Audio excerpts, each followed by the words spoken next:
Before we start, I'd like to mention that all of the things said in this video are simply a vision for the finished product and are completely subject to change. Any and all mentioned functions, mechanics, and concepts may be changed or completely removed in the future. Hey everyone, welcome to the first video on the new channel. This one's gonna be a bit different. Since I want to take this game seriously, at least for a while, I'd like to talk about my vision for it. I mentioned some basic lore and other stuff about the game in the devlog, but I've since then decided to continue making this into a full game. So in this video, I'd like to share my vision for how this game could look when finished. Let's get right into things, as I don't want to make it too long and start with the genre. I originally planned for this to be a bullet hell, but there aren't actually that many bullets in the game, and I want to have a diverse mix of enemies, including a lot of melee and other interesting attacks. So I think the game is better described as a mix between a bullet hell and a 2D shooter, plain and simple. Now that that's clear, let's talk about the point of the game. I already mentioned that I want to make many plans for the game that are going to act like levels, and that's what we're going to do. We're not yet sure on the number of planets we want to make for release, but they do take quite a while to make. Initially, we thought about making the planet choosing into a RNG based minigame, similar to what the Sun and Moon Pokemon games did with the wormholes, but since then we decided that it would be much better for the game to have an actual map where you'll be able to find these planets and other secrets.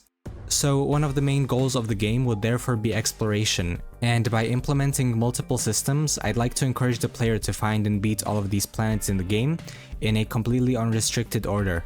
This means that players will be able to play whichever planet they like, even a difficulty 5 planet right after opening the game, but there will be certain things that encourage you to get stronger first. So let's go over all these systems. First of all, let's go over buying and crafting. There will be 2 currencies in game, being alien parts, which act like generic money, and materials, which will be unique and dropped from specific mobs and bosses. In the main menu, you'll have a home ship tab that will basically take you to your own little corner of space where you'll have your home ship.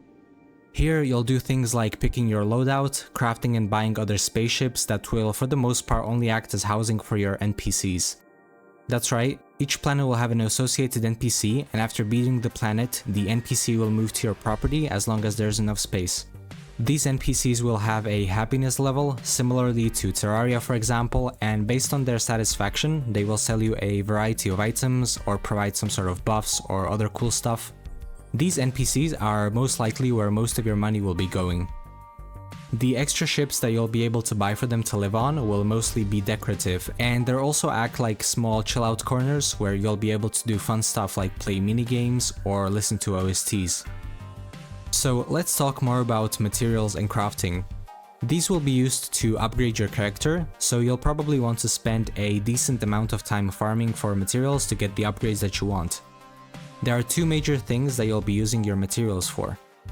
The first one is gun modifications. Currently, I'm thinking that there will be 5 guns in the game, all of them completely different to suit everyone's personal playstyle and the playstyles of different planets. Now, this is going to be a quite difficult thing to do, but I'm going to try to make them as balanced as possible so that picking every gun is a solid option. I'm not going to be going over them just yet because they're very experimental and subject to change at this point. What I can tell you about them though is that they will be treated as a sort of class that you play with.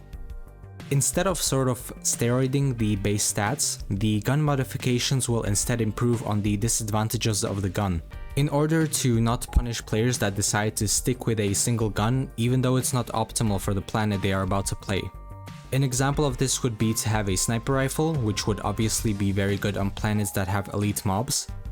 A drawback of a gun like this would be that it would be very painful to use on a horde planet with plenty of mobs each wave, as the gun has a really slow fire rate and can only hurt a single mob at a time.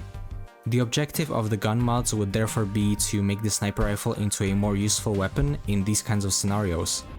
You could have a mod that temporarily switches the projectile into one that shoots multiple weaker bolts at the same time, to make it better at killing multiple targets, or a penetration shot maybe. Another example of this would be to reduce the spread pattern on a shotgun to make it more accurate and suitable for single target damage. The other way you'll be spending your materials is by crafting implants. Since you're a cyborg, you'll have multiple slots on your body where you can insert upgrades. These slots will be improving things that make sense for that slot. For example, the hovering device is the reason you're fast enough to fight aliens in the first place, so the upgrades can slightly improve your mobility, such as movement speed or dash cooldown. These upgrades can be either passive or active, completely based on your preference, again to encourage you to make your own choices and forge your own playstyle.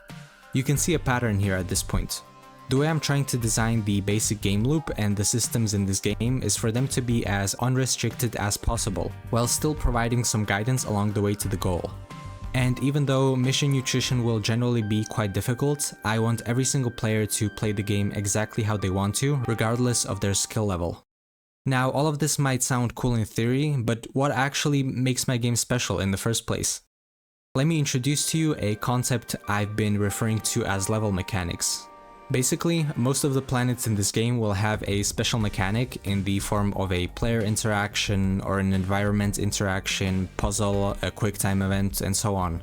This mechanic doesn't always have to be mandatory, and it can only be present during the boss, so let me give you a few examples for these mechanics. There's a planet I'm working on where the boss will resemble some kind of a crustacean.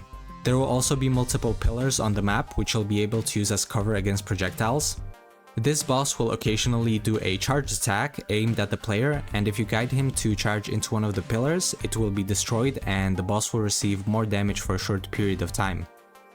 Another example would be a quick time event, where one of the boss's attacks would be that he takes you underground, where you'll have to quickly find your way out of a maze made from his tunnels. This specific mechanic has been inspired by a mobile game ad I saw somewhere. In these tunnels, you can only move horizontally and vertically, and each movement will take you to the end of that tunnel. And if you don't quickly find your way out before he catches up to you, he will throw you out of the ground and you'll receive a lot of damage. For a more difficult example, you'll be on a planet where the main theme is that it's in a split dimension, sort of like a limbo, and there will be a portal in the center of the map that will swap these dimensions. One of the mobs might be completely invincible in one of the dimensions, but will still be able to attack you, so you'll have to swap. Or the boss may have an attack that is completely unavoidable in one of the dimensions. On top of already dealing with tough and fast enemies, you'll constantly have to micromanage which dimension you're in. So including these mechanics will make most planets a completely new and unique experience. But let me know what you guys think about this. I personally think that this is a pretty cool way to make a somewhat basic 2D shooter much more fun and engaging, and for some of the planets you'll really have to figure out how to beat these mechanics and how you need to change your gameplay. And yeah, this is basically all of the stuff I have for now, and while it will definitely be really challenging to make, I think it's a really solid idea that I can't wait to work on. So if you're new here and like the idea, I'd love if you stayed around because you definitely won't regret the ride. Once again, I'd like to remind you that we still have spots for testers, so if you're interested in joining the testing team, being able to play the game much earlier, and getting a free copy when the game comes out, join us on our Discord, link in the description. Thank you very much for watching this video, and see you guys next time.